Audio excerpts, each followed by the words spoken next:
evening. Welcome to Inside City Hall for Wednesday, November 26, 2025. I'm Errol Lewis.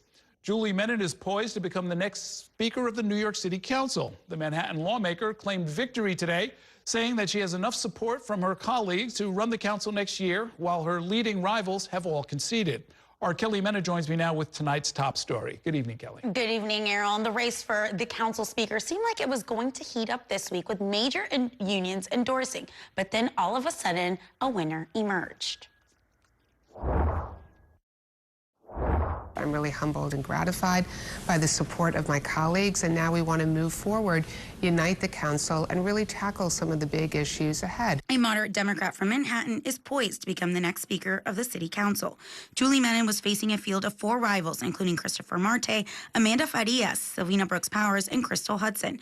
A former Consumer Affairs Commissioner, Menin, early Wednesday said she had secured enough votes to be the next leader of the council. The fact that we have 36 members, I think, really speaks to the broad-based coalition that we've been able to build. I think people are ready to start the work, and there's a real sense of urgency about the issues ahead that New Yorkers expect the City Council and city government to deliver for them. I look forward to partnering with the mayor-elect. Clearly, there is so much to be done on the affordability agenda. By late Wednesday, her speakership seemed all zipped up with multiple rivals conceding. Hudson, considered the other favorite in the race, in a statement later in the day said on X, "It has been a true honor to run for Speaker of the New York City Council, an institution I cherish and have dedicated my career in public service to upholding. Today, my colleagues have made their choice clear. I am optimistic and excited for the future of our city and look forward to continuing to deliver for the city that we all love." I had a very productive conversation with Crystal Hudson this morning. I called her very early this morning. We had a great conversation, and I look forward to continuing to talk to her and all of my colleagues. With Hudson's concession, the race seems all but over now. Menin will be officially voted in as Speaker in January. Menin has major unions backing her, too. Julie Menin has shown herself to fight on behalf of working people over the past 4 years in a way that I've been truly impressed by. Manny Pastreich, the president of the local 32BJ, said that Menin's long history of being a fighter for working-class New Yorkers on issues such as healthcare, wages, and childcare makes her a perfect fit for the position. I've seen how she helps draft legislation, how she lobbies hard for an issue. I think she will be a true champion for the city and a true partner for the mayor-elect. And a spokeswoman for the mayor-elect said that Menin and Mayor-elect Mamdani spoke today. And in a statement, the spokesperson said that he looks forward to working with Menin and the city council to deliver on that affordability agenda, Errol.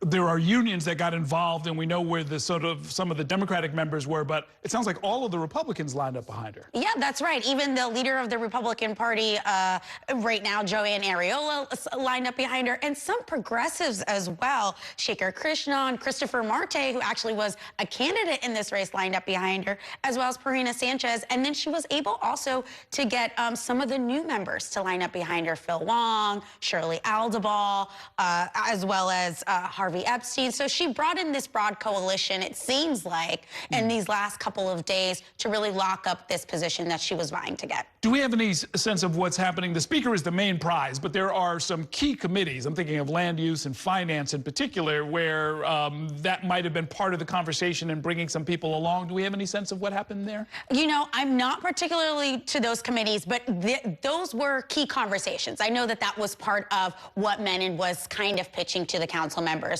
You know, what are you looking for next year? How can I help you reach those priorities? And is there something that I can not necessarily offer you, but a way for you to get there that might be helpful in any type of way? And those are the conversations that happen behind the scenes as she's looking to shore up this support. And right, and speaking of behind the scenes, as you mentioned, there's more than like 35 days between now and when they're going to actually hold the vote.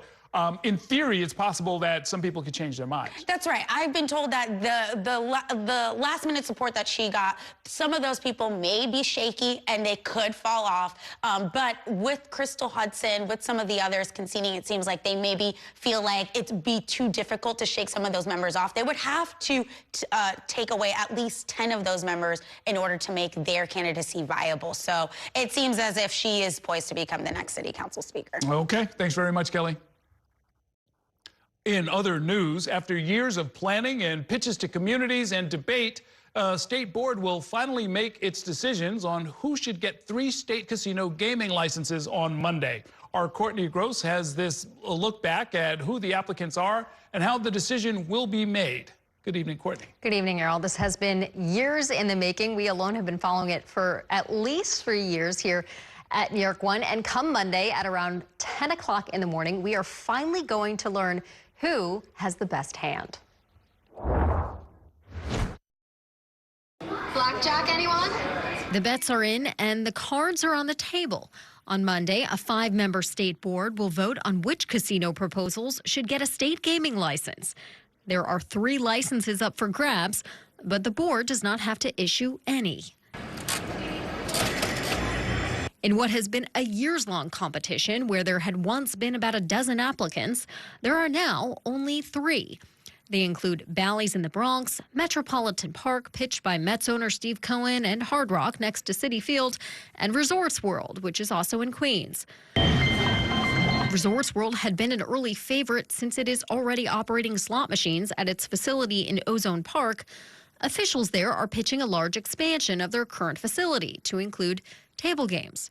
We have the ability to develop quickly, and you'll see from the tour, we are talking about getting open as early as March 30th of 2026. Bally's in the Bronx, meanwhile, has been a dark horse, struggling to get its needed zoning approvals through the council to be ultimately rescued by Mayor Eric Adams. The Bally's team is pitching an expansive casino and hotel next to its Ferry Point golf course. You really won't be able to see much, if anything, from the houses in this neighborhood. And finally, Steve Cohen's proposal to morph the parking lot surrounding Citi Field has received the most attention, promising to build a large casino and resort, food hall, and park. Even with some neighborhood opposition, they are seen as another strong candidate for the license. It is by far the largest project that's still left standing. We're certainly hopeful. Once the board makes its decision on Monday, the actual licenses will be issued by the State Gaming Commission. That commission will make sure each applicant meets certain ethical and financial standards before handing out the highly lucrative licenses. And for this decision on Monday morning, it does not need to be a unanimous decision by this 5-member board. It just needs to be a majority. And Errol, this is a very exciting time because we have been following it for so many years, and we finally get to see who the winners are. And it could be all 3, or it could be 2, or it could be 1, or it could be none. Technically, I mean, it's up to 3 licenses that are up for grabs here. So they could all get it. None of them could get it. They don't have to issue all of them. You know, part of this process will be about whether or not they meet certain ethical and financial standards. It has been an extensive application process, everything from the low-level community boards, or they were not exactly community boards like we know during the zoning process, but other community boards that were established to vote these up or down. It's really just been very interesting to watch it go all And along. the quote-unquote winner has to turn around and write a great big check, right? Yes, absolutely. So as part of this, the license fee to get the gaming license is $500 million. So they will have to write that big check by the end of the year, send that to the Gaming Commission, and then that $500 million per license. So if they do end up issuing all 3, that's $1.5 billion, and that goes entirely to the MTA directly. When they start generating gaming revenue, when they start opening, then that will end up being distributed between the MTA and the Department of Education. Very interesting. Thanks very much, Courtney. Yep. 2 members of the National Guard are in critical condition after being shot 2 blocks away from the White House in Washington, D.C. Officials are calling the shooting a targeted attack. The suspect was also shot and remains in custody. The service members were in Washington, D.C. as part of President Trump's emergency order to deploy the National Guard in the nation's capital in what he describes as a crackdown on crime. President Trump was not in town and is currently down in Florida ahead of the Thanksgiving holiday. He reacted to the shootings by saying that the culprit will, quote, pay a very steep price. New York 1 will have more on this developing story throughout the evening. Right now, we're going to take a short break, and when we come back, Councilmember Julie Menin will join me in studio to talk about securing enough support to become the next City Council Speaker. Later in tonight's program, I'll speak with the City Meals on Wheels CEO about how inflation and the recent suspension of food assistance has affected older New Yorkers. Stay with us.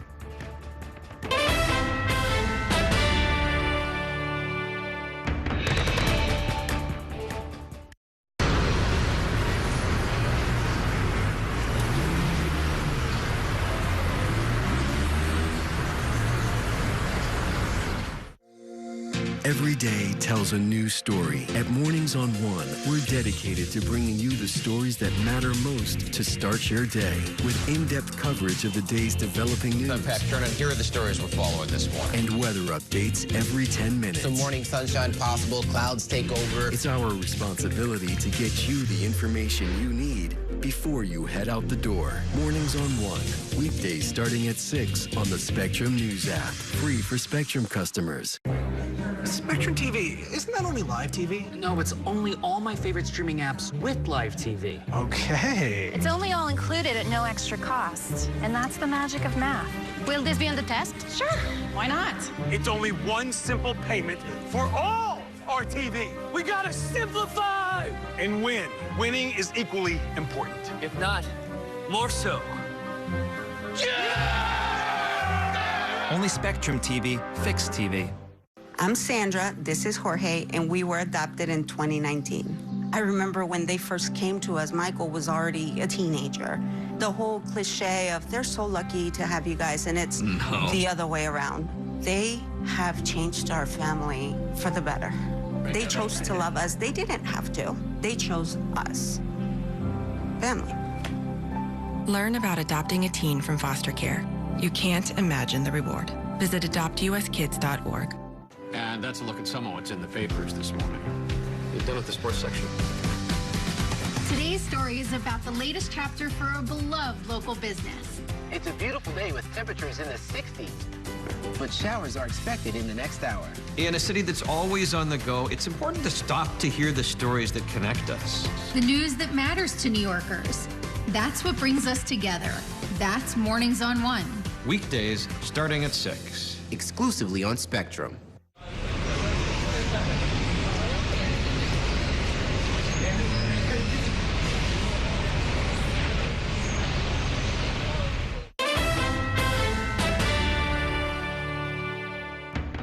Welcome back to Inside City Hall. As we reported earlier, City Councilmember Julie Menin is claiming victory in the race to become the chamber's next speaker. She says she has secured votes from 36 members of the council, surpassing the necessary 26 votes. The official vote will not be taken until early January, and Menin says that she will maintain support throughout the coming weeks. She joins me now with more on how she says she has locked up this support. Julie Menin's district on the Upper East Side includes Roosevelt Island, and we welcome you back to the program. Good to see you, and congratulations. Thank you, Errol. It's great to be back with you again. It's very rare for speaker candidates to declare victory this early. Why go public right now? Well, it really came from the members. Look, we've worked together for 4 years. We have phenomenal relationships with each other, and it really came from a member-driven process where the members were ready to announce and really wanted to announce. So in listening to them, we decided we have the support. We're going to go public with it. So we announced 36 members today, and we're really thrilled about the diverse, broad-based coalition across every single borough. Is there a team forming? Will there be upcoming announcements about possible committee chairs, especially land use and finance, of course? I'm going to continue to talk to my colleagues about that, obviously, and so that will be an ongoing discussion. Some of your colleagues, I'm thinking of Shahana Hanif in particular, they said that they're going to hold the line and that the vote is not held until January. Things can change. How final is this? Well, I think having 36 members at this juncture in conjunction, again, with county leaders, with so many labor unions, really speaks to the broad-based coalition that we've been building.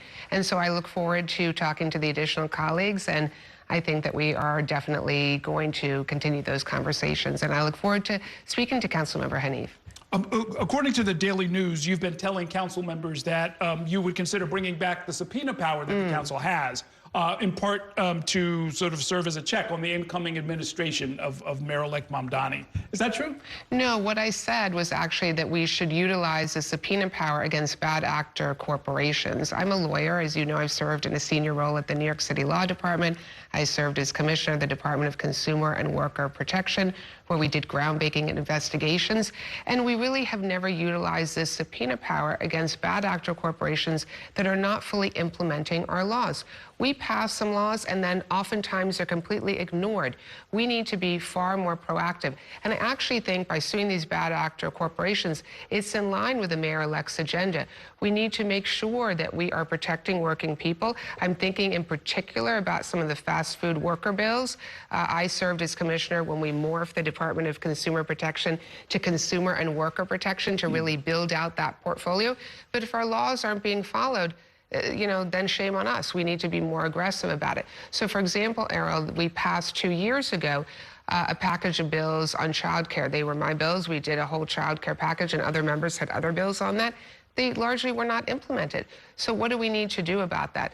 Certainly around the bad actor corporations, we should be more aggressive, and that's something that I think we really need to be focused on. And I'm excited about that potential. If you look at the city charter, if you look at the city council rules, it clearly gives the city council the power to sue a corporation that is not following our laws. Okay, very interesting.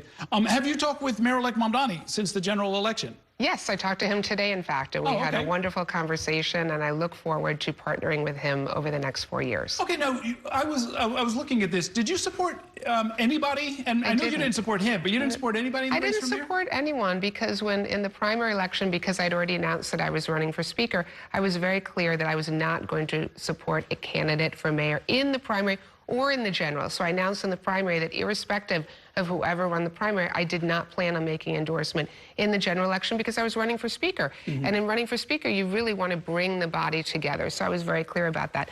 With that said, I'm very excited to partner with the mayor-elect. There is so much that we can focus on this affordability agenda. Certainly, I'm building more affordable housing. We have both a duty and obligation to do that. And I think really the council can be an incredibly proactive partner in that. I really want us to look at the city-owned assets that we have, over 1,000 DCAS buildings that are vacant or under purpose. Let's build affordable housing on them. Let's look at our 215 public library branches. Some of them are suitable for affordable housing. Let's look at that as well.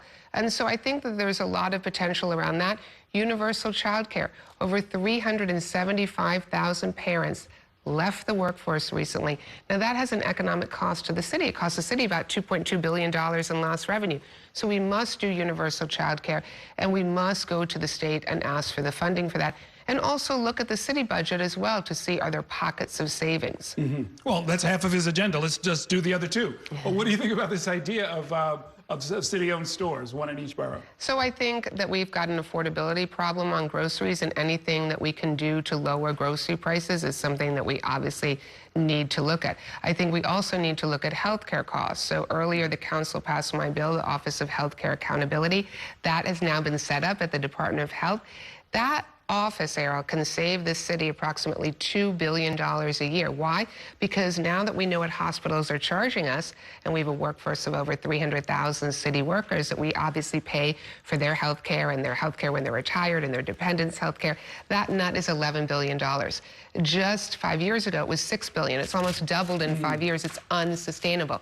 So by knowing what the hospitals are charging, we can harness our purchasing power to finally, once and for all, drive down exorbitant costs. And we could utilize that $2 billion in savings for childcare.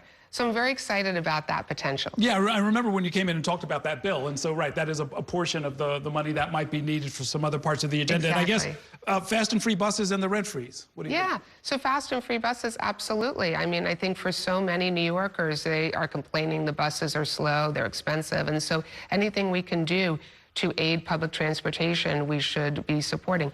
On the rent freeze, so the rent freeze, obviously the mayor-elect has 100% control over appointees to the Rent Guidelines Board. The council does not. Where I think the council can partner is on building more affordable housing. And I think, again, we can't be so reactive. We just react when we have a ULIP. We need to be proactive partners in the affordability crisis, and that means looking in every single neighborhood. Where can we build affordable housing? I mentioned when I came on the show earlier, one idea of Governor's Island. I used to serve on the board of Governor's Island. There's a residential deed restriction. Why don't we try to lift it? And that could be one area to build affordable housing, but there are dozens of other ideas. So it's really about being proactive. It's having some of the best planners in the city or in New York City. Let's bring them in and let's really look at every single neighborhood and find. Did you support the charter amendments that allow for, in certain instances, to override? So I supported the council position because many of the colleagues were extremely concerned that it would dilute our power. But they have now passed, and with that said, it will make it easier to build affordable housing. It does diminish the power of the council, but it doesn't diminish our power in terms of being proactive around finding these areas within our respective districts to build more affordable housing. Well, conveniently enough, it gives a little more power to the council speaker, right? It does. It's certainly on the appeals board. It absolutely does. And there, again, we would look to partner with the mayor, with the borough president. Those are the three appointees on the appeals board, and really come to a collective decision about how do we build more affordable housing in our city, because the city is simply unaffordable for the vast majority of New Yorkers, and we have a duty and obligation to address that moving forward. Okay, looking forward to talking about more of this. Congratulations once again. Thanks for coming in. Thanks so much, Errol. All right, we're going to take a short break now. When we come back, we'll take a deep dive into the race for governor as Elise Stefanik and Kathy Hochul ramp up their attacks against each other. Stay with us.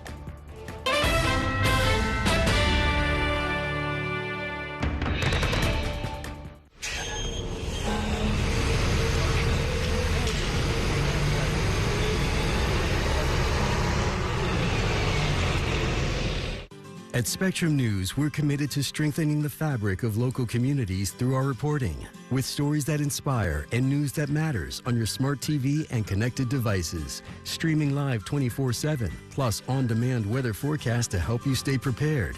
It's all there as you step outside with the Spectrum News mobile app, keeping you informed and in the know throughout your day.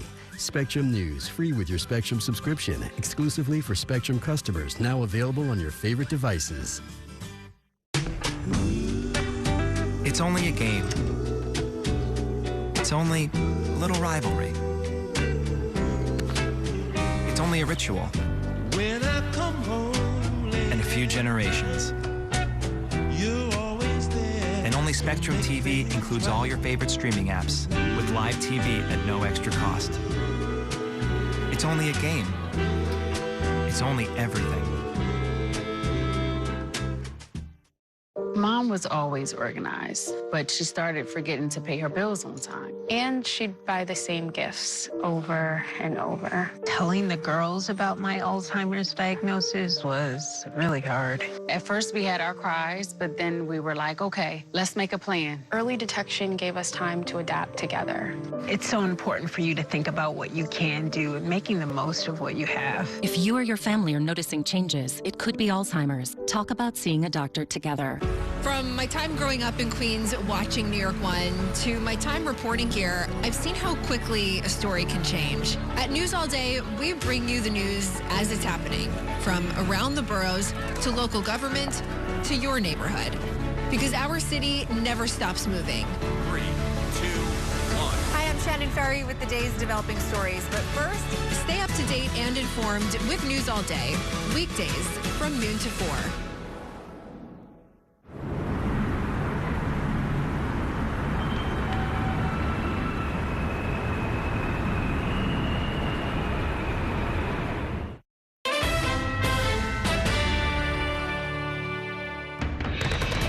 Welcome back to Inside City Hall. Two upstate women from opposing political parties are vying for the governor's seat in 2026. Both Kathy Hochul and Elise Stefanik are running on messages of affordability, being working moms, and they both have their own decent relationships with the White House. Our State House reporter Bernadette Hogan breaks down where things stand in this preview of a big race that is happening next year. Good evening, Bern. Good evening, Errol. And both these upstate women have very high profiles. Obviously, Governor Kathy Hochul, the incumbent, and Elise Stefanik, who really cut her teeth in Washington and has become a Republican star. However, a lot could change over the next couple of months. Everything from what happens with the federal government, their relationship with New York, as well as international politics.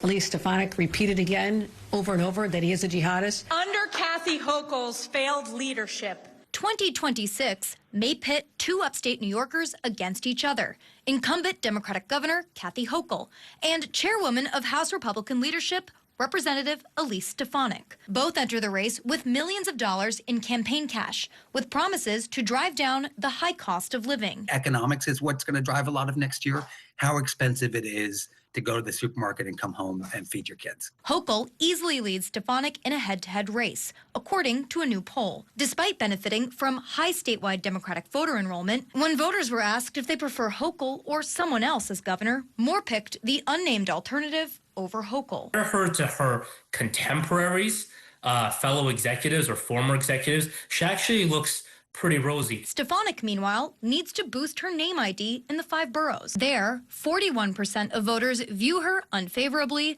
23% favorable, and 36% either don't know or have no opinion of her. Get an apartment in Brooklyn. Like, seriously, it's all Republicans. That's kind of a weak spot. So she's going to need to camp out down here and get to know the Hudson Valley and New York City. She's going to have to hit that 30% mark or that 32, whatever the magic number is to win statewide. Running on messages of affordability. She announced her inflation, check program to address affordability. This is months before Mamdani won the Democratic primary. She got ahead of the curve. Hochul wants voters to analyze her record, but also blames Stefanik for being complicit in the latest federal government shutdown. Also able to successfully negotiate with President Donald Trump by keeping congestion pricing, saving a key wind energy project, and fending off federal troops. Trump, not Biden, being in the Oval Office and Trump being less popular than he was before is a critical difference. 2, Elise Stefanik votes with Donald Trump 100% of the time. Stefanik, meanwhile, says voters should direct ire at Hochul for leading the affordability crisis, slamming the Empire State's high taxes, cost of doing business, and criminal justice reforms. Her strong alliance with Trump nearly made her the next UN ambassador, but the president appeared to douse her strategy of tying Hochul to Mayor-elect Zohran Mamdani last week. I met with a man who's a very rational person. I met with a man who really wants to see New York be great again. 2 female candidates also introduces a slew of lived experience. Both are, or have been, working mothers in high-profile jobs. Governor Hochul should win women by a significant margin, and Congresswoman Stefanik should win men by an equally, if not greater, significant margin. So you know where your weakness is. So for Congresswoman Stefanik, she needs to work women.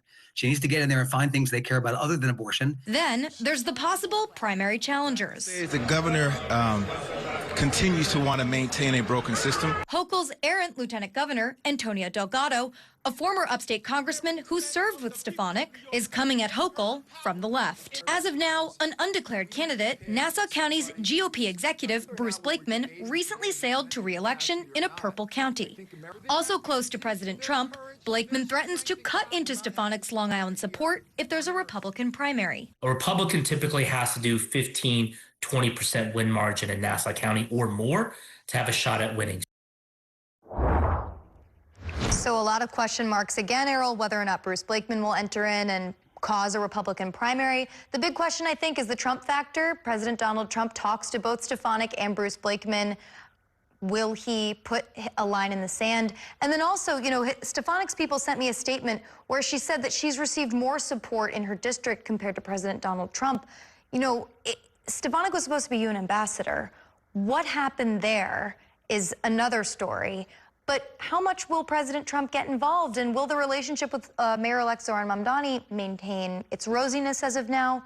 So many unknown factors. Well, yeah, it looks like what's shaping up could be primaries on both sides, a Republican primary and a Democratic primary. And while to our viewers it may look like, look, these women have got it locked up. Sure. It can take a lot of time and a lot of money to fend off a challenge. Totally, and especially in the case of Antonio Delgado, the sitting lieutenant governor who also served in Congress. It's not a guarantee that Hochul will receive the Working Families Party endorsement, right? I had some conversations while I was in Puerto Rico at the Somos conference, asking if it was a done deal for Hochul or not, because if you remember in 2022, the WFP's support provided that 5-6% margin that Hochul was able to defeat Lee Zeldin with. So the Working Families Party, they're feeling their oats with the success of Zohran Mamdani, who also voted on their line for his own victory, and whether or not they'll back Hochul, or maybe they will go with an Antonio Delgado. Okay, it's going to be quite a year next year. Thanks so much, Bern. Let's take a short break now. When we come back, City Meals on Wheels is preparing to feed thousands of New Yorkers on Thanksgiving tomorrow. I'll be joined by that nonprofit organization's CEO to talk about increased hunger during the holidays, especially among those who rely on SNAP benefits. Stay with us.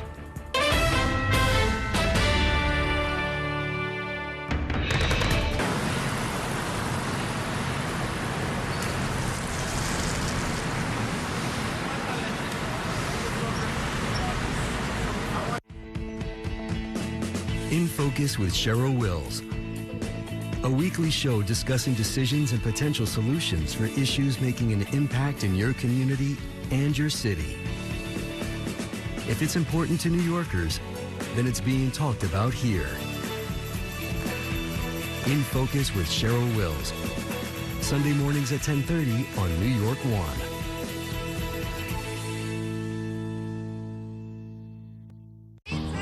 It's only a slice. It's only made possible by Spectrum, connecting businesses of all sizes, like small businesses, instantly serving up orders and inventory on the Spectrum Fiber broadband network, and factories, seamlessly connecting to farmers in the field with tailored solutions that always deliver. It's only a slice. It's only everything. Get your business free fiber-powered internet forever. Call to find out how. I'm Chris Jakovic. I served in the United States Air Force and I deployed 3 times. So in 2017, I was serving as an Air Force First Sergeant. Our motto in that role is my job is people, everyone is my business. But unfortunately in that year, I would lose my own brother, Lance Corporal Adam Jakovic, to suicide. The majority of veteran suicides are from guns. I store my weapons securely, not only for myself, but for my family. My service never stops.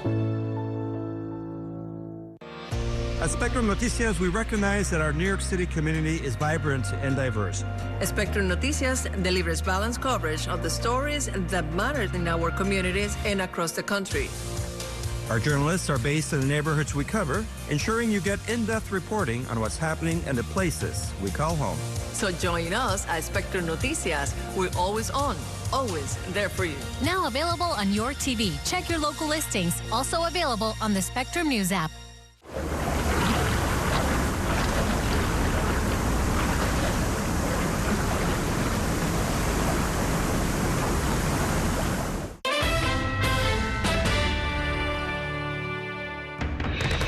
Welcome back to Inside City Hall. As we enter the holiday season, many New Yorkers are still reeling from the suspension of federal food assistance benefits following the longest government shutdown in U.S. history. All month, dozens of local organizations, including food banks and community nonprofit organizations, have been working to fill the gaps and distribute food across the 5 boroughs. And that includes City Meals on Wheels, which delivers food year-round to older New Yorkers in need. On Thanksgiving tomorrow, this nonprofit organization is preparing to deliver roughly 16,000 meals.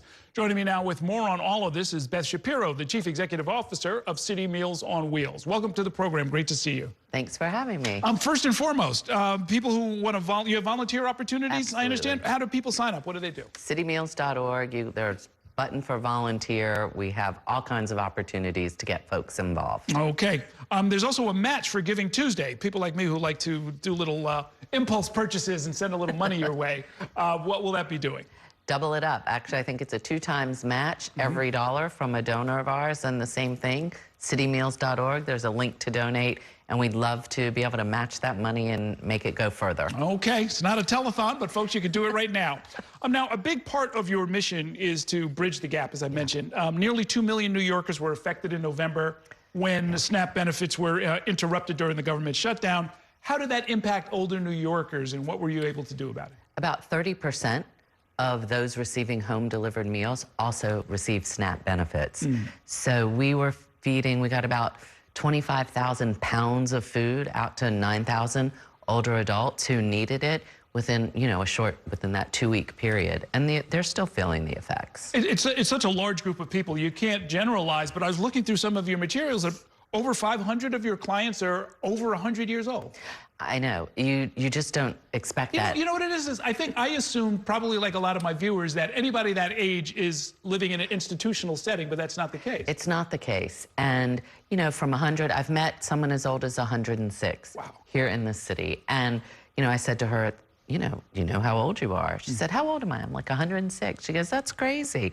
It is. It is crazy. And they're not, I don't think we see them, right? Because our folks are homebound. They're mostly inside, you don't see them on lines at a food pantry, et cetera. But for them to stay at home and a meal coming to their door helps them stay there, it's where they want to be, and it's also fiscally responsible. Very interesting. Are you still encountering lingering impacts even though the shutdown is over?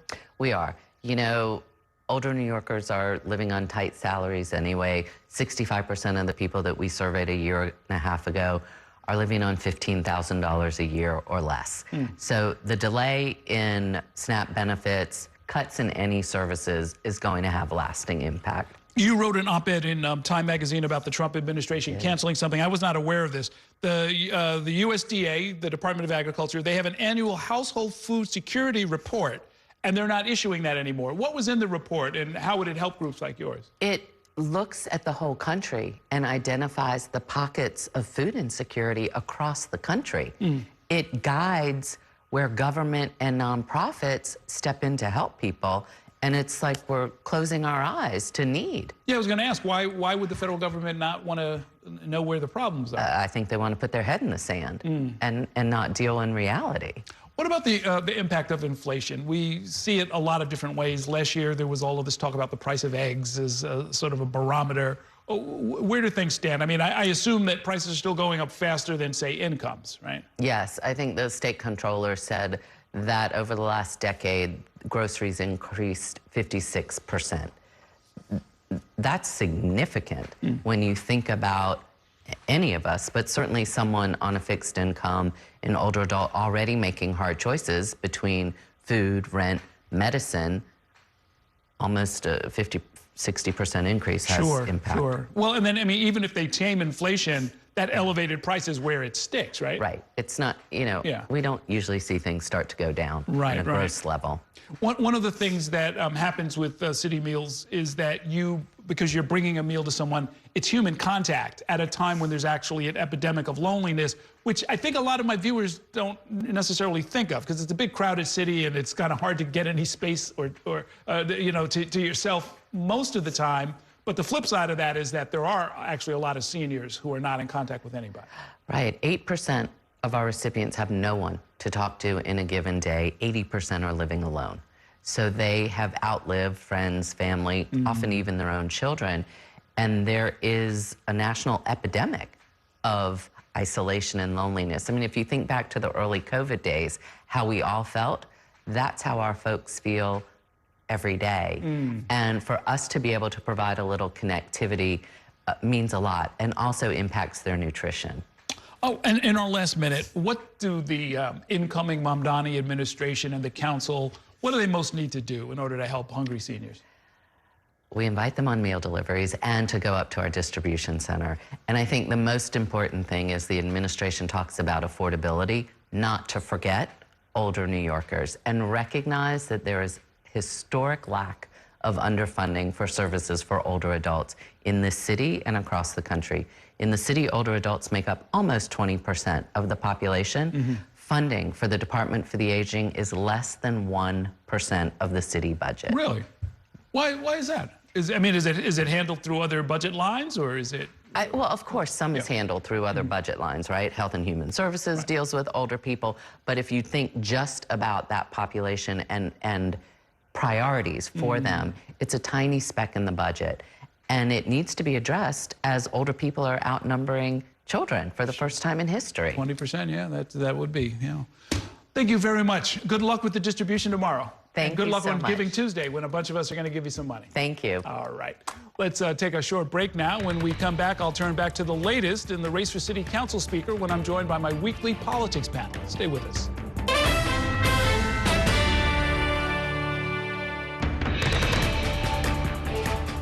The next downtown Local 6 train to Brooklyn Bridge City Hall will arrive in 2 minutes. After 30 years of forecasting for New York, I've learned it takes a dedicated team to cover all the weather our city has to offer. I'm so honored to be a meteorologist here at New York One because as a Brooklyn kid, this is the station that I grew up watching. morning, noon, or night. Our team is here to bring you accurate forecasts you can count on, from severe weather updates to our weather on the ones. Watch the New York One weather experts on your TV and on the go with the Spectrum News app. Your entertainment the way you want it. With Spectrum TV, all these streaming apps are included at no extra cost. So you can watch anything.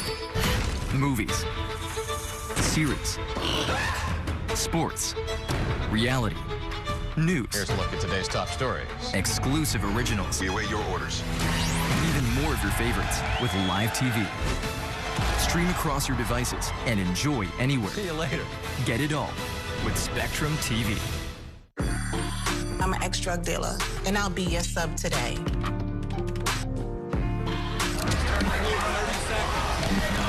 2 milligrams of fentanyl can be lethal. A lethal dose is in here. Who gets it, I won't know. It's cheap, it's potent, and it's profitable. The sad reality is fentanyl is being mixed into everything now. More kitchen now.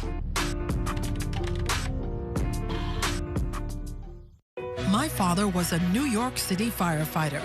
My mission, like his, is to serve New Yorkers in a city that doesn't stop when the sun goes down. Being with New York One since the beginning, I'm now honored to join you even earlier each weeknight. Starting at 8 with New York Tonight, we'll explore the latest news developments, followed by New York One at 10 to wrap up your day. So join me each weeknight starting at 8 right here on New York One.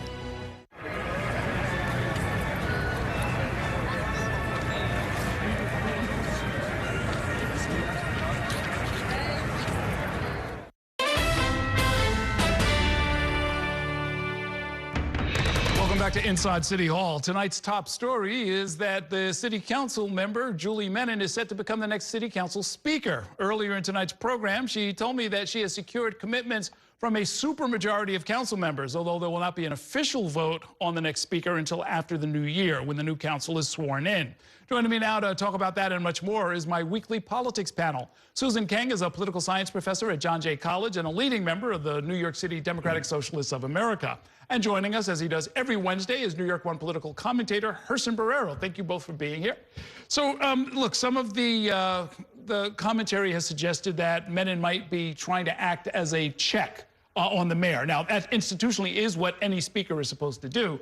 But she said she deliberately didn't endorse anybody in the primary, didn't endorse anybody in the general, has been planning to try and become speaker for, I guess, most of this year. You're looking at me like I'm crazy here. I know that she campaigned, and in the primary, she was standing. People saw her with Melissa DeRosa, even handing out some palm cards. Julie, if I'm wrong, come back and check it. But people saw you campaigning in the primary for Cuomo. And that is her candidate. And for her to now be a checkpoint for Mamdani goes to the line of being a Cuomo supporter, being a more moderate. There's nothing wrong with that, by the way, but she's a moderate Democrat appealing to certain people. Look at all the Republicans on that list of 36. I mean, that is telling. That would make me nervous if I'm a mayor-elect Mamdani. And by the way, does she actually know how many days there are until January 7th and how many deals can be cut? I mean, and threatening people that the train is, by the way, that's calls that I got. I just saw her in the hallway. I told her, listen, people were getting calls. 2 members that talked to me, I'm sorry, Susan, but 2 members that actually got calls last night from union members. She said, well, I didn't call them. They were promised chairs of committees. Oh, boy. And she says, no, I didn't do that. Yeah, but it was done on your behalf. Interesting. So I find it interesting. I looked at the list. It's quite a coalition of the willing. A lot of ideological space. We've got MAGA-aligned Republicans, and we have people who consider themselves to be progressives. And since we talk about gossip here, I know that there's constituents in many of these like deep blue Democratic council seats where Mamdani won big, where constituents are angry. They're organizing. They're demanding responses like, you support her. We want to know why. What was the argument? Especially if you were a Mamdani supporter and endorser, right? I know that constituents are mad. And like for Democratic city council members from very deep blue progressive seats, remember the commie corridor that we talked about? For them to support a Republican-aligned speaker, people need responses, and I don't think that the time of politicians kind of hiding behind internal processes is over. A lot of people are engaged and paying attention. A lot of people are really curious about what's going to happen in city politics. So I'm also curious to see what happens between now and the vote in January. Should Mayor-elect Mamdani have gotten involved? It's not like he has nothing to do these days, but I was told that the campaign was specifically going to step back, let the council try and sort of organize itself, and then maybe come in and influence the last 4 or 5 votes if that's what it took. I mean, I don't know very much about this process, so who knows what they should have done. Yes, go ahead. I'm sorry, but I do a little bit. I know a little bit of the process, what goes with the horse trading and all that, and it isn't just particular to this occasion. I do have a problem with unions, very strong unions, who supported Menin. There's nothing wrong with supporting, but calling members and promising stuff on there, unless the 2 people that I spoke to that are actually city council members, by the way, they haven't been sworn in. New York, these are people making deals on your behalf for the next speaker who is still not sworn in, with a council that have to be sworn in for the first time. So how can this even be legal to be done? I mean, well, they got to hit the ground running. They're going to organize themselves at their first meeting, and this is them signaling how they're going to do it. I guess. I'm troubled by it. Let's move on. The high-stakes meeting between Mayor-elect Mamdani and President Trump was held last Friday, and it was cordial. At times, the two were even chummy, following months of heated rhetoric. What did you make of the meeting, and what do you expect from this relationship going forward?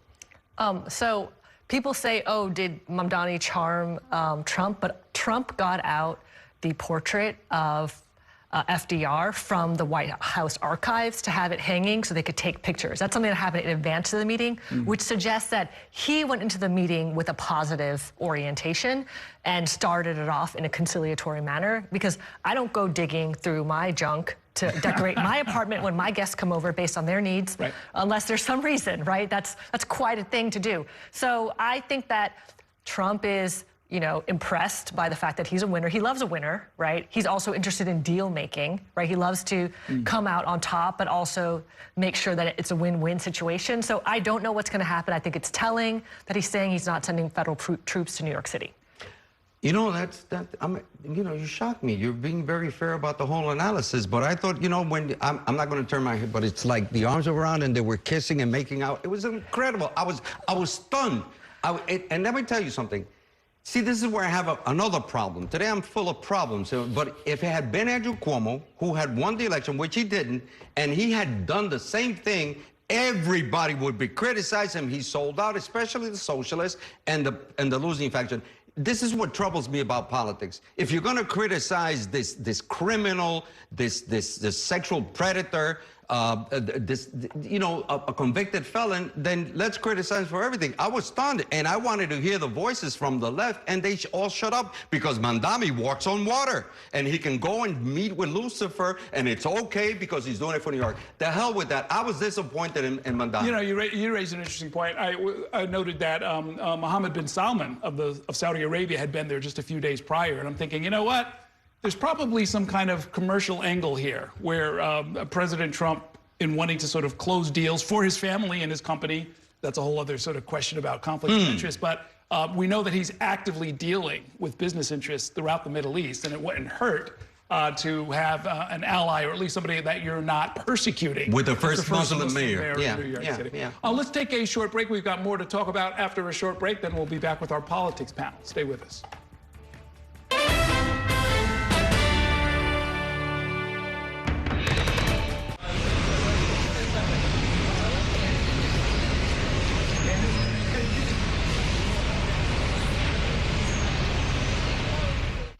Here's the deal.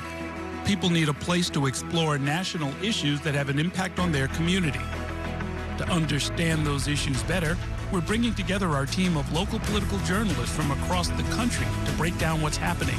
So join us every week to catch up on the key stories making a big difference across the nation and in your local community. Watch The Big Deal with Errol Lewis Friday nights at 9 on Spectrum News New York 1. Available on all of your favorite devices exclusively on Spectrum. There's an international travel plan with Spectrum that was an additional $10 a month, as opposed to paying a ridiculous amount per day for roaming fees. This literally really felt like my old phone carrier was reaching their hand into my wallet and just helping themselves to some of my cash. I like having no surprises when it comes to my cell phone bill. And with Spectrum, that's been the case. So it saved me a ton of money. Real customers, real savings. To see how much you can save, visit spectrum.com/save.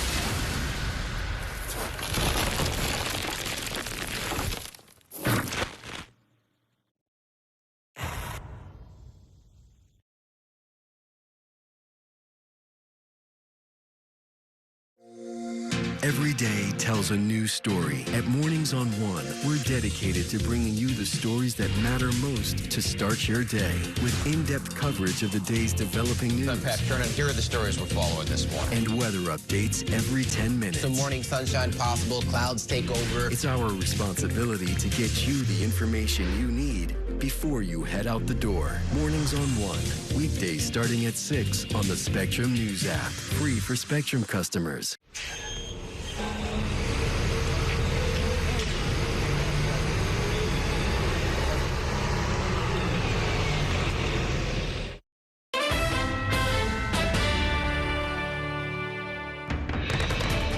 We've got 25, 30, 35 different seats that we actually are in position to win. Now, we only have to win 3, but they're all across the country. A handful here in New York. We've got at least 1, maybe 2 in New Jersey. We've got 3 to 4 in Pennsylvania, 3 to 4 in Michigan, 1 or 2 in Wisconsin, at least 2 in Arizona, several opportunities now in California. We've got some seats that we got to hold in Texas, but maybe a handful that we can pick up as well. So coast to coast, across the country, north, south, east, and west. Okay. We're going to work hard to take back the House. Welcome back to Inside City Hall. I'm once again joined by my politics panel, Susan King and Herson Barrero. That was House Minority Leader Hakeem Jeffries, who joined me a little bit earlier this week, pointing out where and when he expects Democrats to win. Sounds like he's given this quite a lot of thought. He's given a lot of thought, and he's getting to do what he's supposed to do, but I remind New Yorkers, he's elected for represent people here. And I'm surprised at the Democratic Socialists who gave him a pass. By the way, but she only lost by 70 votes or something like that. It was very close. Very close. So it also shows that, in a way, refreshing to me, I don't know the socialists, how they're thinking, but it showed that they're listening to Mandani, the mayor-elect, but they're also not taking direct orders, because that was pretty close and almost embarrassing the mayor-elect. So I thought that was good for democracy. Look, I was very happy with the whole process because people were seeing both sides. Ultimately, Zohran Mamdani is just another dues-paying member of the DSA. He can come to a forum and share his opinions just like everybody else. I did not. I was home with my kids. But, you know, it's a democratic process. People debate things. But you voted. We did. I did vote. And, you know. You don't tell us what you voted? No. So, but Chi has said he wants to work with the DSA, is going to continue building that relationship. And who knows, maybe 2 years from now is a better time when the Democrats have control of the House, because the argument that Hakeem Jeffries doesn't want to spend millions of dollars in an internal fight, he needs to spend that money on a, you know, winning back the House, that is a compelling one. So I'm not saying I agreed with that. No, he laid out what sounds like a very interesting and exciting year for Democrats next year, possibly a successful. Did he talk to the mayor-elect about this? Unclear. I asked if he had, and he he gave up one of those political responses, right? Where you go home and scratch your head. Yeah, say, okay, what did he sounds like he yes. answered. Yeah. Real quick, the incumbent congressman up in the Bronx, Richie Torres, has a challenger who has put out another ad. This is not his first ad, but this is a really interesting one. Here's a little bit of how it goes. What do you make of Michael Blake this week launching? Who? Michael Blake. Michael Blake. Michael Blake. Michael Blake. Assemblyman Michael Blake, World Central Kitchen, and Chef Jose Andres. I want to give a shout out to a friend of mine who happens to be your assemblyman, Michael Blake. He joined my campaign, worked in the White House. Now he's in public office to make sure that other young people like him have every chance in the world. So we couldn't be prouder of him. Technically, you're not supposed to sort of take an ad, a clip like that and use it, because he's not endorsing him in this race. But Real interesting. I mean, Richie Torres has incumbency and about $14 million in his account. I checked. Does Michael Blake have a path to victory? It's a pretty good ad. I mean, he's a good ad. We don't know. The thing is that Michael Blake can make a narrative in which Richie Torres has the lowest income congressional district in all of New York State. And what has Richie Torres done for his constituents? He can create a narrative. He's got now some prominence because of his participation in the Democratic primary. I think there's a path. I don't know how easy it is. That's quite a war chest. Yes. Michael Blake has been trying to get elected dog catcher since he left the assemblies. He was taken out of the assembly. He hasn't been able to convince Bronx. The Bronx people know he's a flake. I'll say it, and I'll own up to it. I know what he's all about. He participated. Look what he got. And so, in terms of actual votes, I don't think he's of interest to anyone. I'm not a fan of Richie Torres. Richie Torres and I have had public feuds. We insulted each other on Twitter, but I gotta tell you, Richie Torres at this time, I think, looks better for the Bronx residents of that congressional district. Michael Blake ain't going nowhere. Yeah, that is one of the biggest war chests you'll find anywhere in the country for a single congressional district. $14 million is a lot. And by the way, let me tell you, that had been a congressional poverty-stricken district going back to Bob Garcia, Jose Serrano. So it isn't just on him, on Richie Torres. It's been it's been an embarrassment nationally. Yeah, well, that's where it gets real serious. Where we can talk about the gamesmanship and the strategy, but the reality is it is the poorest congressional district probably in the whole country, and they really need a lot of help. So whatever comes out of the race, I hope that will happen anyhow. Thanks so much for coming by. Great talking with the both of you. That is going to do it for tonight's show. We are off for the rest of the week for the Thanksgiving holiday, but we'll be back on Monday. Until then, thanks for watching and have a healthy and safe Thanksgiving weekend. We'll see you next time inside City Hall.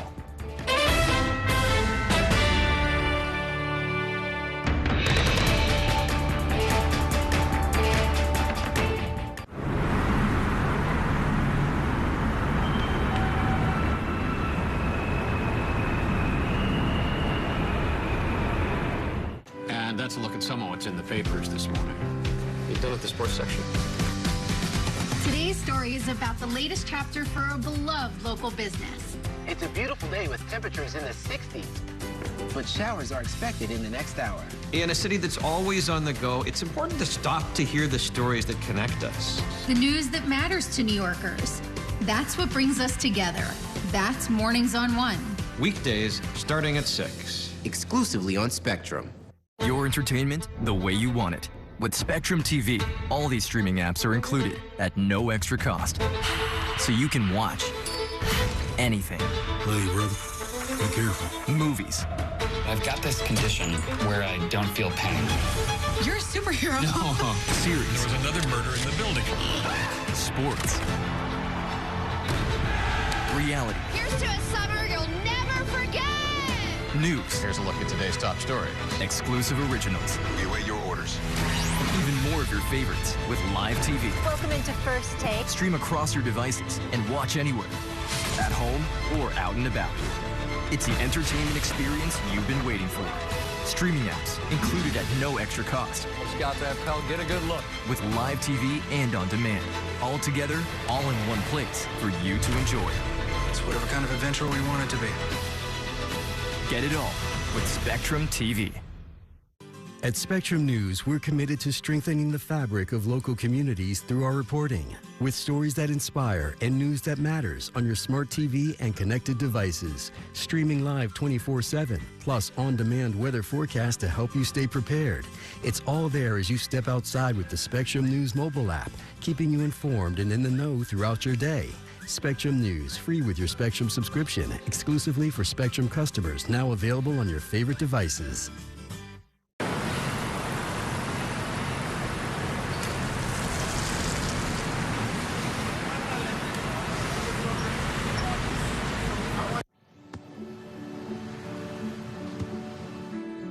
I don't remember how it started. Talk to Dad. Our back and forth. It always came back. Dad! You probably don't remember what you told me, That was perfect. but I heard every word.